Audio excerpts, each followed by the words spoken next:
بسم اللہ الرحمن الرحیم۔ سیدنا ابو بکر صدیق رضی اللہ تعالیٰ عنہ کے بارے میں کچھ گفتگو کرتا ہوں۔ شروع کی تھی گفتگو، لیکن پھر بہت سارے مسئلے مسائل آ گئے تھے، نہیں کر سکا تھا۔ یاد رکھیے، سیدنا ابو بکر صدیق رضی اللہ تعالیٰ عنہ، ان کا سلسلہ نسب رسول اللہ سے جا کر یہ مرہ پر مل جاتا ہے، یعنی جو آپ کے آبا و اجداد میں ایک مرہ شخص ہیں، ابو بکر کے بھی آبا و اجداد میں مرہ، یہ یہاں سے ان کا مرہ کا بیٹا تمیم، وہ والد یعنی آبا و اجداد میں ہوتا ہے ابو بکر کے، اور مرہ کا جو بیٹا دوسرا ہے وہ رسول اللہ کے آبا و اجداد میں ہوتا ہے۔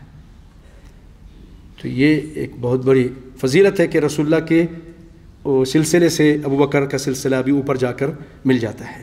آپ عام الفیل کے 2 سال 6 مہینے پیدا ہوئے۔ عام الفیل کو کون پیدا ہوا تھا؟ رسول اللہ پیدا ہوئے تھے۔ تو آپ رسول اللہ سے کتنے چھوٹے ہو گئے؟ بولیے نا، 2 سال 6 مہینے۔ رسول اللہ سے آپ چھوٹے تھے 2 سال 6 مہینے، یعنی 2.5 سال چھوٹے تھے رسول اللہ صلی اللہ علیہ وسلم سے۔ اور بھائیو، یہ جو سلسلہ ہم نے شروع کیا، انشاءاللہ اس کو چلائیں گے، یہ کوئی معمولی چیز نہیں ہے۔ امام مسروق فرماتے ہیں کہ حب ابی بکر و عمر معرفت فضلہما من السنہ، ابو بکر عمر سے محبت کرنا اور ان کی فضیلت کو، ان کی معرفت حاصل کرنا، یہ سنت ہے۔ یہ وہ کہتے ہیں سنت ہے۔ یہ کیوں؟ آج دیکھیں بھائیو، ہمیں نہیں ان کے بارے میں معلوم۔ ان لوگوں کو ہر غلط بات وہ غور زور سے سنتے ہیں، اپنے مجلسوں میں جاتے ہیں، کئی گھنٹے لگاتے ہیں۔ ہم نہیں جاتے، ہم نہیں بیٹھتے، ہم نہیں سنتے۔ ہمیں نہ ابو بکر کے بارے میں صحیح معلوم ہے، نہ عمر کے بارے میں رضی اللہ تعالیٰ عنہ، نہ اور دیگر صحابہ کے بارے میں معلوم ہے۔ تو یہ سنت ہے۔ اور حسن بصری سے جب کہا گیا کہ ابو بکر عمر کی محبت کے بارے میں آپ کیا کہتے ہیں؟ قال لا بل فریضہ، بلکہ یہ فرض ہے۔ ان سے محبت کرنا کیا ہے؟ فرض ہے۔ اور ابن الجوزی رحمۃ اللہ علیہ ذکر کرتے ہیں کہ سلف صالحین اپنے بچوں کو ابو بکر عمر کی محبت اور ان کے فضائل اس طرح سکھاتے تھے جیسے ہم کوئی سورت اپنے بچوں کو سکھاتے ہیں۔ کما یعلمونہم السور، اپنے بچوں کو جیسے وہ سورت سکھاتے تھے، اسی طرح ابو بکر عمر کی محبت اور ان کی فضیلت بھی ان کو سکھاتے تھے۔ سمجھے؟ جیسے سورت سکھانا کتنا آپ بچے کو پڑھاتے ہیں، ٹیوشن لا کے بھئی قرآن پڑھاؤ میرے بچے کو، اسی طرح ہم کو اپنے بچوں کو ابو بکر عمر کی فضیلت بھی پڑھانی چاہیے، اس کی بھی ٹیوشن رکھنی چاہیے۔ صحابہ کرام ایسا کرتے تھے۔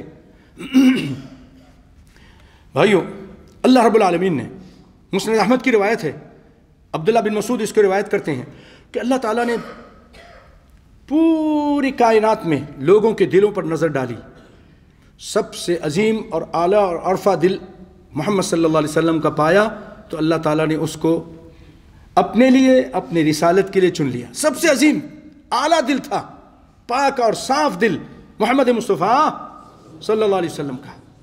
پھر اللہ تعالیٰ نے دلوں پر نظر ڈالی، اس کے بعد نبیوں کے دلوں کے بعد تو صحابہ کا دل وہ سب سے اچھا تھا، پاک تھا، تو اللہ تعالیٰ نے ان صحابہ کو نبی صلی اللہ علیہ وسلم کی صحبت کے لیے چن لیا، ان کا وزیر بنایا، ان کا نائب بنایا، ان کے ساتھ تعاون کرنے والا بنایا۔